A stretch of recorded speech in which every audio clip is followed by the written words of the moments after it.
ओम नमो भगवते वासुदेवाय नमः। श्रोताओं, आज आप श्रवण करेंगे आमल की एकादशी व्रत की पावन कथा।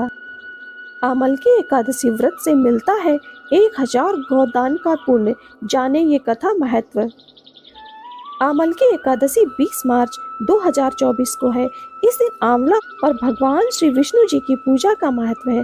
आमल की एकादशी व्रत से धन समृद्धि और गौदान के समान पुण्य फल प्राप्त होता है। सुने ये कथा। फाल्गुन माह के शुक्ल पक्ष की आमल की एकादशी 20 मार्च 2024 को मनाई जाएगी। वैसे तो ये व्रत भगवान श्री विष्णु को समर्पित है, लेकिन इस दिन आंवले के पेड़ की पूजा करने का विधान भी है। कहते हैं आमल की एकादशी व्रत के प्रभाव से साधक जन्म मरण के बंधन से मुक्ति पाकर भगवान श्री विष्णु लोक को प्राप्त होता है। पुराणों के अनुसार आमल की एकादशी का व्रत करने से 1000 गोदान के फल के बराबर पुण्य फल प्राप्त होता है। माता लक्ष्मी की कृपा प्राप्त होती है। जाने आमल की एकादशी व्रत की पावन कथा। प्राचीन समय में वैदिक नामक एक नगर था। यहाँ चैत्ररथ नामक चंद्रवंशी राजा का राज था। नगर में ब्राह्मण, वैश्य, क्षत्रिय, शूद्र चारों वर्ण के लोग प्रसन्न रहते थे। नगर में सदैव वेद ध्वनि गूंजा करती थी। इस नगर में सभी विष्णु भक्त थे और एकादशी का व्रत जरूर करते थे। एक बार फाल्गुन शुक्ल पक्ष की एकादशी आई। सभी ने पूजा कथा कर रात्रि जागरण किया। तभी वहां एक शिकारी भी आया जो महापापी और दुराचारी था। शिकारी ने किया अनजाने में एकादशी व्रत। भगवान श्री विष्णु की कथा तथा एकादशी महात्म्य सुनने लगा। इस प्रकार वह बहेलिये ने सारी रात अन्य लोगों के साथ जागरण कर व्यतीत की। अगले दिन वह घर गया और भोजन करके सो गया।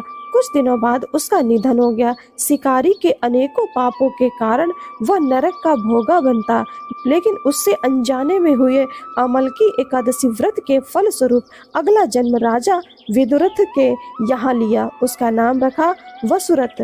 वसुरथ भी विष्णु जी की भक्ति करता था। देवी ने की राजा की रक्षा। एक दिन जंगल में रास्ता भटक गया। वह एक पेड़ के नीचे सो गया। उस पर कुछ डाकुओं ने हमला कर दिया, लेकिन इन दुराचारियों के अस्त्र शस्त्र का राजा पर कोई असर नहीं हुआ। कुछ समय बाद राजा वसुरथ के शरीर में से एक दिव्य देवी प्रकट हुई और उन्होंने समूचे डाकुओं का नाश कर दिया। लोगों ने हमला किया, लेकिन उसके शरीर से प्रकट हुई स्त्री ने उन सबको मार डाला और राजा बच गया। आमल की एकादशी व्रत से मिलता है मोक्ष, ऐश्वर्य, धन। राजा जब नींद से जगा तो देखा कि काफी संख्या में लोग मरे हुए हैं। तब आकाशवाणी हुई कि भगवान श्री विष्णु ने तुम्हारी रक्षा की है। कथा के अनुसार यह सब आमल की एकादशी के व्रत का प्रभाव था। जो मनुष्य एक भी आमल की एकादशी का व्रत करता है वह प्रत्येक कार्य में सफल होता है और अंत में वैकुंठ धाम को पाता है।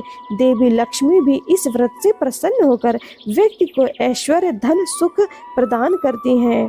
आमल की एकादशी व्रत की कथा संपूर्ण हुई। ओम नमो भगवते वासुदेवाय नमः। श्रोताओं, आप सभी का जीवन मंगलमय हो। हरे कृष्ण।